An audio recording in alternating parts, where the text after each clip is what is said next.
What's going on, guys? Welcome back to my channel. Today is new release review where I give you my thoughts and opinions about some of the most recent brand new releases.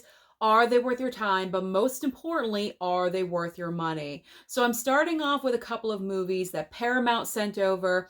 I was very fortunate because these movies were both first-time watches for me. So this is going to be interesting for me to give you my opinions about these movies.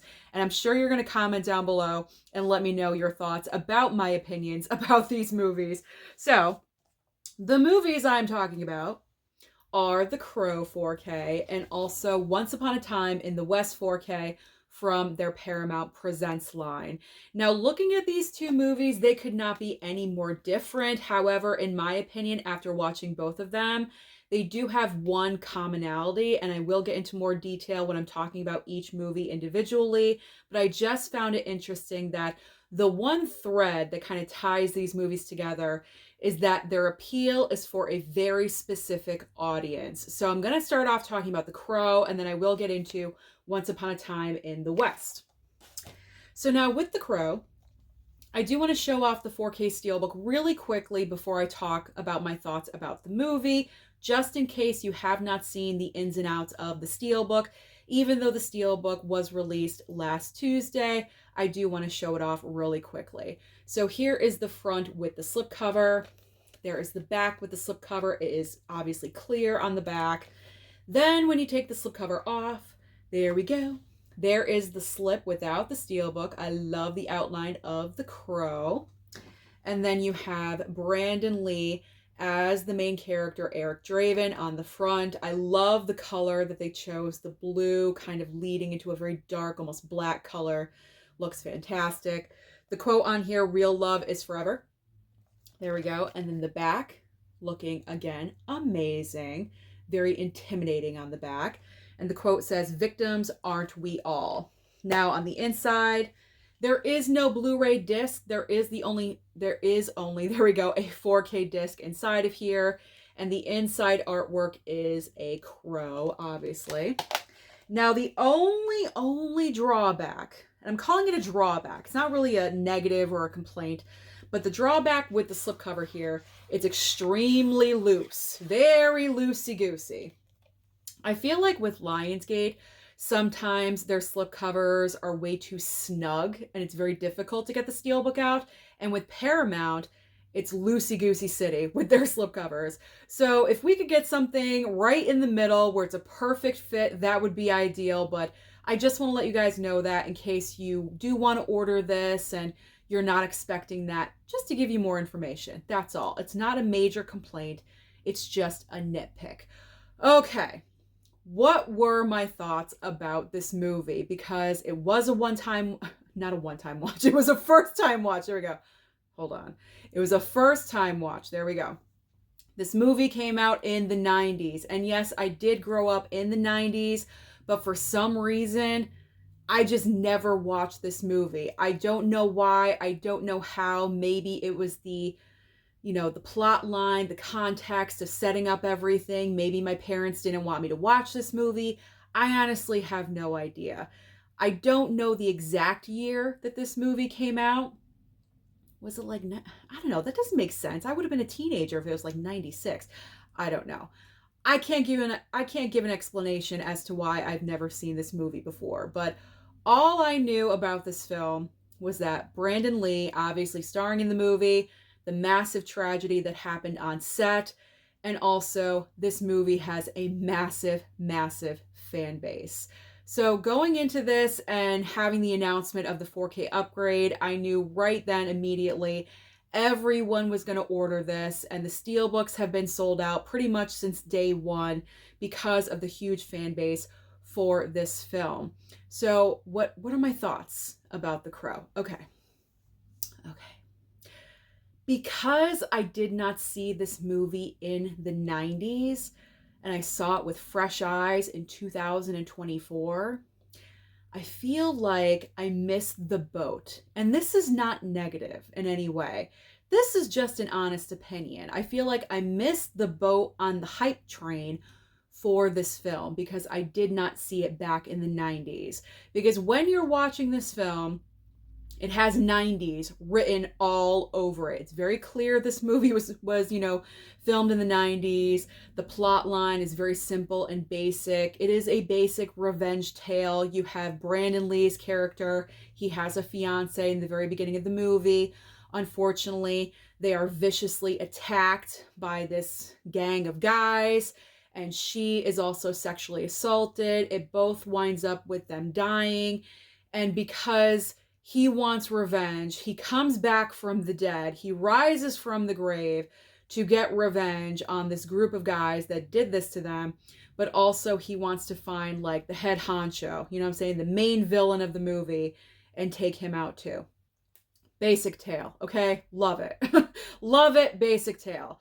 But because I did not watch this in the 90s and I watched it in 2024, I just feel like I missed out on all of the hype, the buzz about the movie, and how everyone feels about this movie. Because I know some people live, breathe, and die for this movie. They think it's the best film on the planet. It's in their top 10 of all time. I get it. Hey, I understand it. I get it. But for me, it's just not there because I just did not see it back when I probably should have seen it. And I feel like this movie got such major hype back in the 90s because of the tragedy that did happen on set with Brandon Lee unfortunately dying. I think he passed away before the movie finished filming. So they actually had to, use someone else to finish up some spots here and there. But that kind of like added in to the entire darkness and tragedy of the film itself. You add in the death of the main star of the movie, and that just added on another layer of sorrow. You know what I'm saying? So because I wasn't really like in the Crow world back in the 90s, I just missed out on that appeal. You know what I'm saying? I'm not saying anything negative about the movie. I'm really not. I enjoyed the movie. I liked watching it. I'm glad I finally watched it, but I missed the hype of it. I missed the hype. And that's what I was meaning. That's what I meant before. Talk English, Susan. That's what I meant. I know I talk to myself. I try to correct myself. That is what I meant at the very beginning when I said these two movies have a commonality. The appeal of The Crow was for that group in the 90s that just really, really latched onto this film and live, breathe, die for it, love it immensely, in their top 10 of all time, top 5 best movie of all time, that kind of loyalty to a movie. For me, it just is not there. Maybe I could get there if I watch it, time and time again, a little bit more. But right now, no. I enjoyed the movie. I did. I get why people love the film as much as they do, but I am not there yet, if you get what I'm saying. So maybe if I watch this movie a couple of more times, I'll get there more. I would like to get there. I would, because it's a good movie. It is. It's a good movie. The 4K transfer looked really, really great. So if you are hesitating because, I don't know about the transfer, don't. I'm here to tell you it looks amazing. So try to order this if possible. And I mean, really, I'm trying to think of anything else because I know there was like a lot going on in my head, but the villain, kind of a weak villain, not like super intimidating by any means. He kind of had this like weird girlfriend on the side, I don't know, it just wasn't like, I wasn't scared. I wasn't super scared of this villain. I was honestly more scared of like his little minions that were doing his dirty work for him because they were just so out of control and crazy with like what they were doing and, going around and causing havoc and everything. Like I thought they were more intimidating than the actual like head villain. So kind of a weak villain, but I enjoyed the movie. I enjoyed the movie for what it was. I'm just not there with the hype. And I wish that I was. So I feel like I missed out. You get what I'm saying? I feel like I missed out on this in the 90s. And I wish that I didn't. I wish I saw it back then. You get what I'm saying? You get what I'm saying. All right, we're done with The Crow. We're done with The Crow. We'll put The Crow down. Again, Amazing looking 4K transfer. So really try to pick that one up. All right, so now let's move on to the other end of the spectrum, Once Upon a Time in the West. Now, this movie will be coming out, it will be released tomorrow, Tuesday, the 14th. So if you guys are interested in picking this one up, you can still pre-order it. Go on to Amazon and pre-order this. It might show up tomorrow if you're lucky, because you will not find this in store. This is not in store. The only store, and I mentioned this before, is Barnes & Noble. Possibly if you go into Barnes & Noble, they may have this available, but it's not a guarantee. So you're going to have to order this online. So really quickly, let me show you the packaging for Once Upon a Time in the West, because this is from the Paramount Presents line, and they do have a nice slipcover situation going on. So there is the front, there is the back, and then they have like the little book situation right here. So that is the inside of like the flip of the slip. There we go. So that's what that looks like. Okay.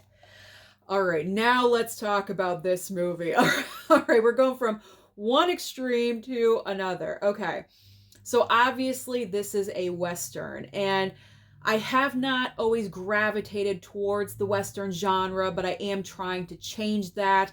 I'm trying to open up my mind to more different genres and different styles of movies. You know, having a YouTube channel and talking about film, I can't talk about the same movies all the time. So I have to start incorporating Westerns and war movies and, you know, things like that. So this was a great film for me to watch.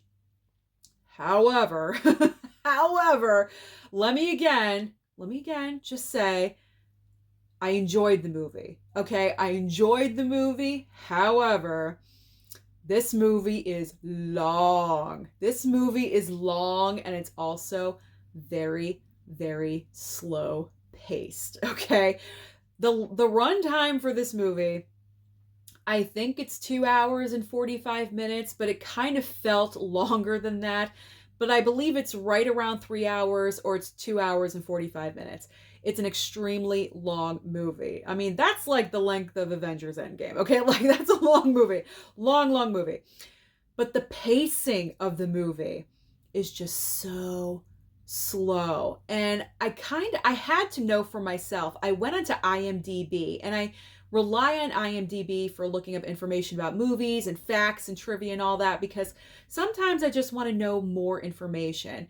So I looked up Once Upon a Time in the West on IMDb, and I was looking up, you know, just facts about the movie, because I wanted to know if the pacing of the film, was it intentional? Because it is so slow. It is so slow. The reason why I'm pointing this out is because I know not everyone, this is not going to be for everyone. That's what I'm trying to say. This movie is not going to be for everyone. I know some people, when they pop in a movie, they need constant action, go, go, go, or, you know, 90-minute movies, things like that. That's right in your wheelhouse. This is not it, okay? Like, this is a very slow, deliberately slow-paced film. So I went on IMDb to see if that was deliberate, and apparently it was. The filmmakers of this movie wanted this film to be extremely slow, and it was slow, okay? Just to give you an idea, the opening credits of the movie takes forever to finally start getting somewhere. And then I didn't even really know what was happening in the movie until about halfway through, and then they started revealing plotline information. I'm like, oh, and then you're kind of connecting the dots. Okay, you're connecting the dots and you're getting there. Then you start understanding. So it's extremely slow to start. And so my point from the very beginning of the video, when I said the appeal for this film is for a certain audience, when I went on to IMDb, I also like to look at user reviews just to see what people were thinking and their thoughts about this movie. And let me tell you, pretty much every single comment on there was giving it a 10 out of 10, a 9 out of 10, saying this is the best movie they've ever seen, the best Western, iconic, best Western of all time, giving it a whole bunch of praise, which I can understand. I really can. I can understand. But I feel like, again, this is for a certain niche demographic audience. I feel like this kind of movie is for an older demographic, probably around my dad's age. And my dad is what, 72? So I'd say like 65 and up, 60, 65 and up. This is your kind of movie right here. Because of the pacing of the film is so slow and it is deliberate, you kind of have to have that patience for it, because when you have the patience, it will pay off, okay? It will pay off ultimately in the end. You're going to get there. You got to stay with it, but you're going to get there and it will pay off. But it's very, very slow to start. And I don't want to say it's a negative. It's just, it's like a drawback. I don't know.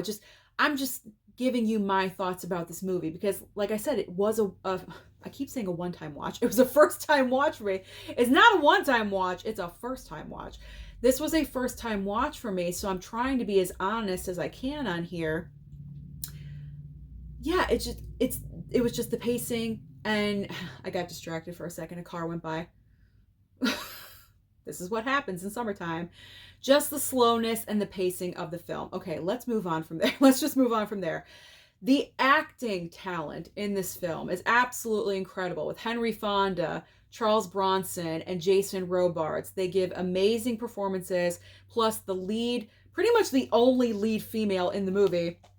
What's her name? Claudia Cardinal? Her right here at the bottom, okay? Amazing performances. They all give incredible, incredible performances. Very, very subtle, especially Charles Bronson's character. He's always lingering. It seems like he's always lingering. He's always playing that harmonica. In fact, that's his name that he goes by in the movie, is harmonica. And he's always lingering in the background. He's always around. He doesn't say much. And then towards the end, it is revealed his true nature, why he's there. And that was cool. Okay, I love that part of it. That came full circle for me. So I enjoyed that. But very strong, amazing performances from all of these actors. Absolutely. Now, how is the 4K transfer? Well, considering this movie's from what? 1969, you got to give them a little bit of credit when it comes to the clarity of the 4K transfer, because this is such an older movie. They only have so much to work with. So I thought it looked solid. Very, very solid 4K transfer. I enjoyed the 4K transfer. I personally didn't have an issue with it because when they did have close-ups on the actors, which they did a lot, trust me, they did a lot of slow close-ups. So when they did the slow close-ups, I could see wrinkles, I could see pock marks and, obvious, things on their faces. And when I can see that clearly, to me, that's a very decent, nice 4K transfer. It's not like, wow, you know what I'm saying? It's not like nowadays, because movies made nowadays are meant for a 4K transfer. You know what I'm saying? But what they were working with, such an older movie from back in the day, such older film, this was very nice. I thought it was very nicely done. Maybe some people have different opinions about it, but that's what I thought about it. So overall, slow, deliberately paced, very slow. But I would say once we got like 45 minutes in, when the story started really going somewhere and things started getting revealed and plot line and everything, I was going with it and I enjoyed it. Okay, so, you got to take your time with it. You got to ease into this movie, but it will pay off in the end. So Once Upon a Time in the West, again, will be officially released tomorrow. So if you are interested in picking this up, then order it off of Amazon or Barnes & Noble online, or walk into Barnes & Noble and see if it's there and pick it up. There we go. Okay. Those ones, I don't know, for some reason, they just seem like they were going to be the hardest, most difficult movies to talk about. So I'm glad those are done. They're out of the way. All right. Now let's move on. Okay. To Dune Part 2. So this movie also will be released tomorrow, May 14th, and you can decide from a slew of options. Regular 4K slipcover, there's 4K steelbook, there's going to be a Blu-ray, there's going to be a double pack of the first Dune and Dune Part 2. Lots of options for you. So right off the bat, the first thing that I can say about the the 4K of Dune Part 2. Obviously, the 4K looks fantastic, okay? Like, movies like Dune Part 2 are meant to look amazing, absolutely incredible. The sound of this movie, so freaking good. Let me tell you something. Usually I have to turn up the sound on movies to like maybe like 40, 45, sometimes 50, okay, just to get some sound going on, some level. I have nothing fancy. I don't have a huge sound system. I don't have a sound bar, nothing. I have a TV and I have a 4K player, and that's it. So I'm working with basics, okay? Nothing super fancy. Literally with this 4K, I had it on level 30 on my TV, and it was booming. Okay, it was booming at level 30. So if you guys have advanced things for your sound, for your TV, like a sound bar or a system or something, this is going to sound absolutely off the wall incredible. Just make sure that you're, not disturbing your neighbors or anything like that, because it might get a little bit too rowdy. But this is probably the most incredible sound that I've heard so far this year for physical media. They did a great, great job with this. So the sound, absolutely amazing. As I said, the 4K, amazing looking transfer, absolutely. Like I said, movies nowadays are made for 4K, so looked incredible. And you guys know it's just the continuation. I'm not going to get into details about Dune Part 2. You guys already know. You know what this is about.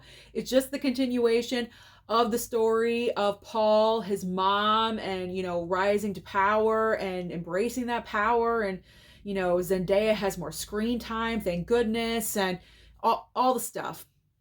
You have brand new characters with the princess, Florence Pugh, and, the psycho there. What's his name? Austin Butler, right over here. He played Elvis. He still kind of has an Elvis like inflection in his voice. I noticed he's really got to shake that off. He's got to shake that off. I kind of noticed a little bit of it in there still, but he's getting better with it. And Christopher Walken plays the Emperor in this movie, and I thought it was a great follow-up to the first film. Ironically enough, my mom enjoyed the first movie more than Dune Part 2. I thought for sure when the movie was over, I was going to look at her and she was going to be clapping like crazy, and she did the golf clap. The golf clap for Dune Part 2. Can you believe that? So I was surprised. I was a little shocked with that, but to each his own. That's why movies are subjective. She enjoyed it. Don't get me wrong. She enjoyed it. She just didn't like that Paul wasn't going to be with Zendaya and that he has to go and be with Florence Pugh's character. That's the reason.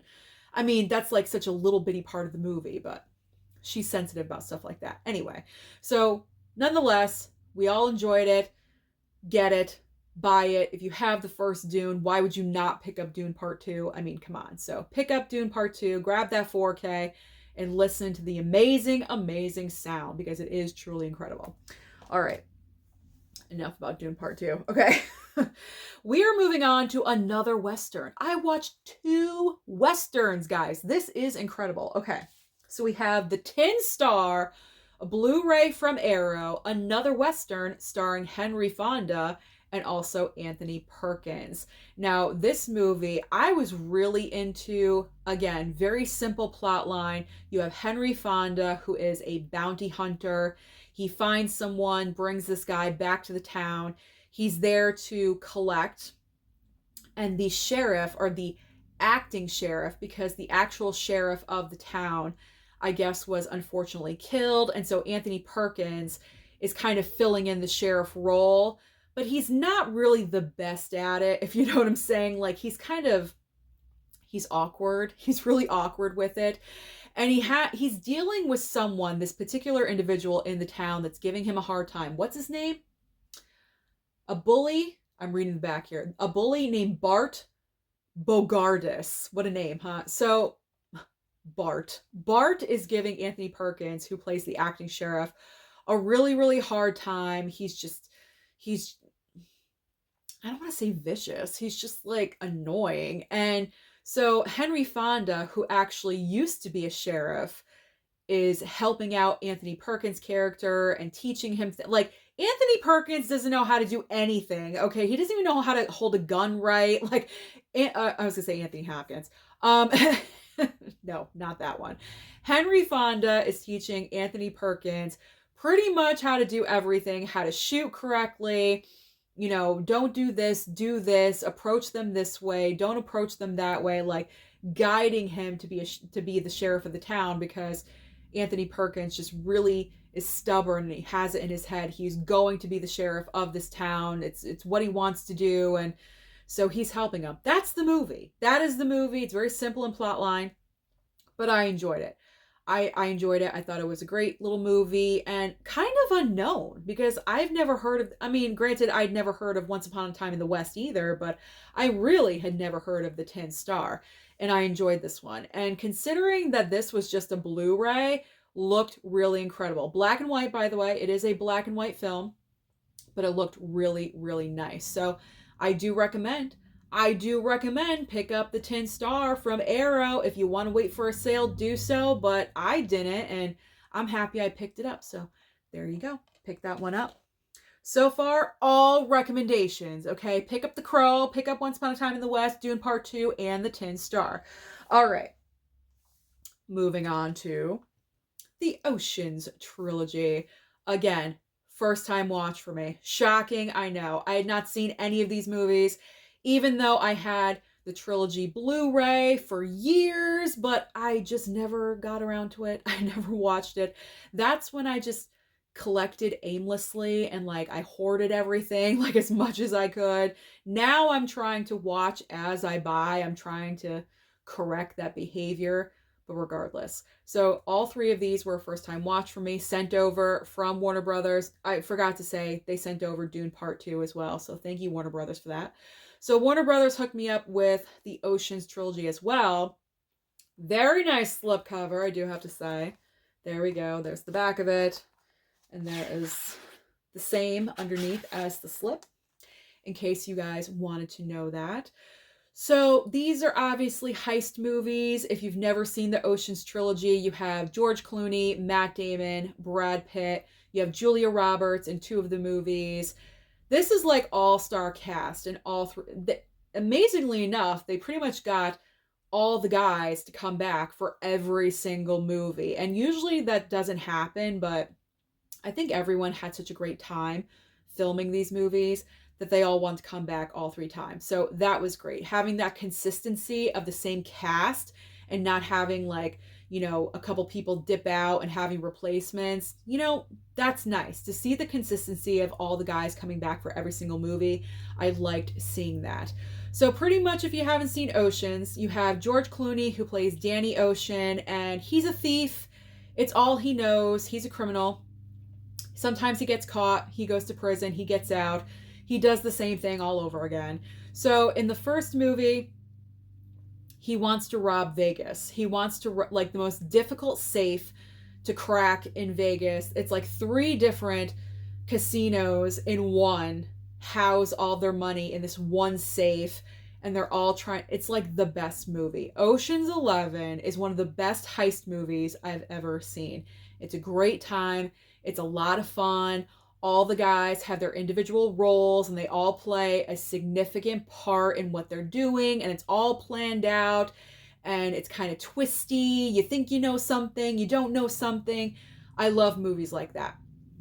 Ocean's 11 is a great time. Then you get to Ocean's 12. What happened? Okay, like what happened there? Because Ocean's 12, for me personally, really sank from Ocean's 11. Ocean's 11 is like one of the most perfect heist movies I've ever seen. Then you get to Ocean's 12. I feel like the main problem with Ocean's 12 is that there was way too much going on. It seemed chaotic. There were flashbacks and, you know, flashback to the present and then flashing back to the past. You had Catherine Zeta-Jones added in. I feel like that was a mistake. I don't feel like they should have added Catherine Zeta-Jones' character. And I feel like when you add Catherine Zeta-Jones into a movie, unfortunately, it doesn't turn out very good, because Ocean's 12 I didn't really care for, and same with Red 2. Okay, when she joined Red 2, didn't really care for that movie either. So I feel like she needs to like step off to the side and like do something else, because when she joins in on something that's already established, she doesn't really add anything to the movie. You know what I'm saying? I just didn't really like her entire like, oh, I'm the ex-girlfriend of Brad Pitt situation, and I'm on this side of the law and he's the criminal and I'm trying to catch him. It was just too much. And then they were over in Europe and changing location, and it was just a lot. There was a lot going on in Ocean's 12. And then Ocean's 13, they went back to Vegas, which I thought was the smart decision. Unfortunately, no Julia Roberts in the third movie, but they did add Al Pacino, which was nice, and Ellen Barkin. Okay, I'll take her in that movie. She was all right. She didn't annoy me. We didn't really need her in the movie. I thought they probably could have worked around her character and done something else, but that's okay.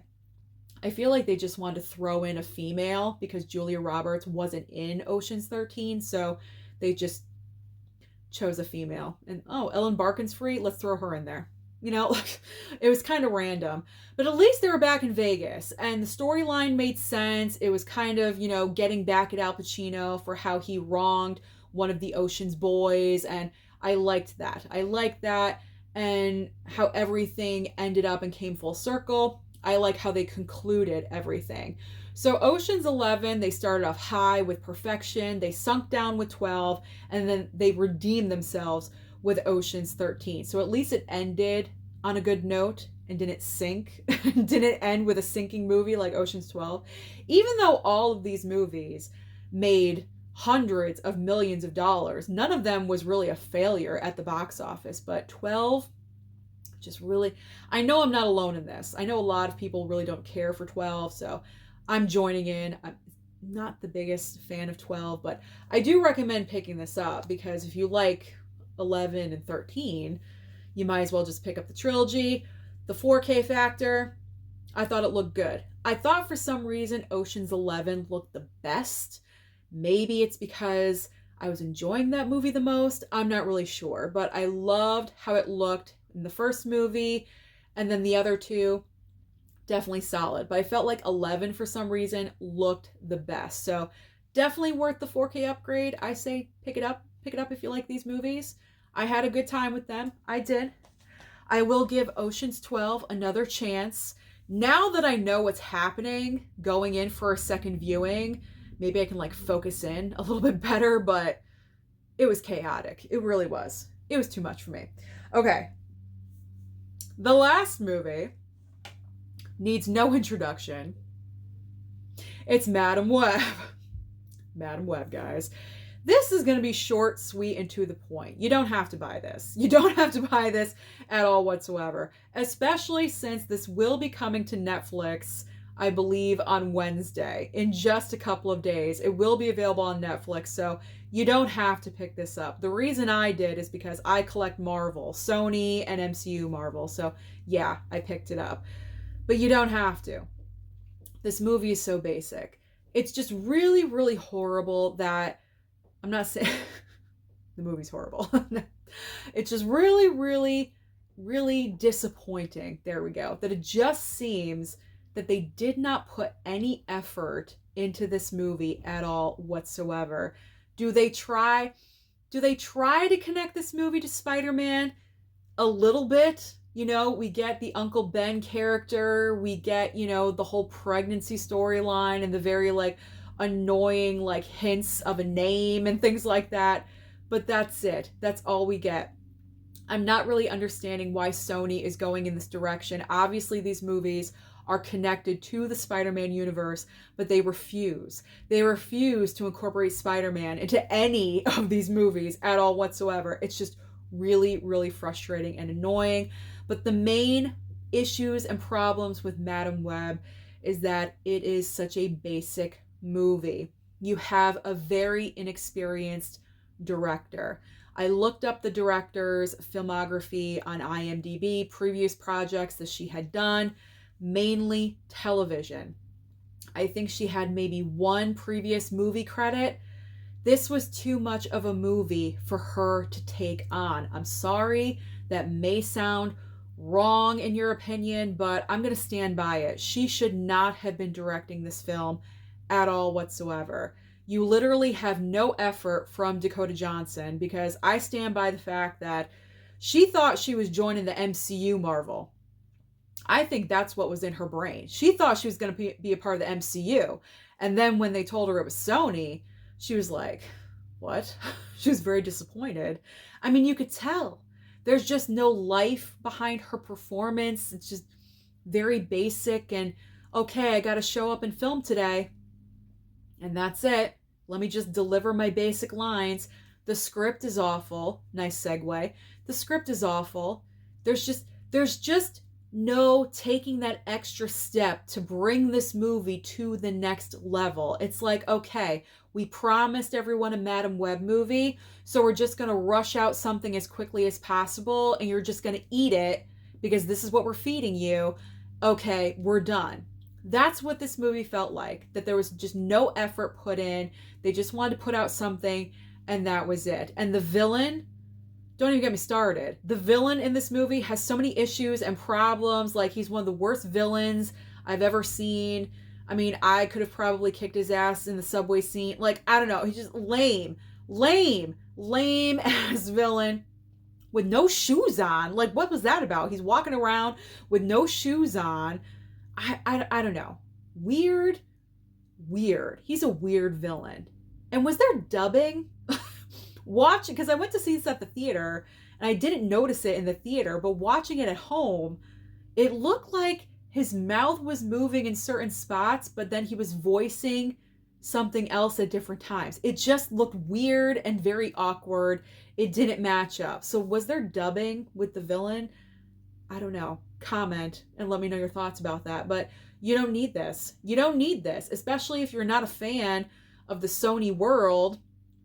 You don't have to have this. So if you do want to watch this, stream it on Netflix. You don't have to pick up this 4K. You don't look at this basic ass looking steelbook. You don't need this either. Okay, worst of the year so far. This is so basic. They can't even make a good looking steelbook. Okay, I mean, if they can't make a good movie, why would I think that they can make a decent looking steelbook? I guess I just have high expectations. I don't know. You don't need this. You don't need it. You don't need it. All right, that's it. That's it. All right, so if you want to watch Madam Web, watch it over on Netflix, and you're good. I'll pray for you. I'll pray for you. So those are all the new releases that I have been watching lately. So comment down below and let me know your thoughts about any of these movies that I just mentioned. Don't forget to like and subscribe before you leave, and I'll see you next time.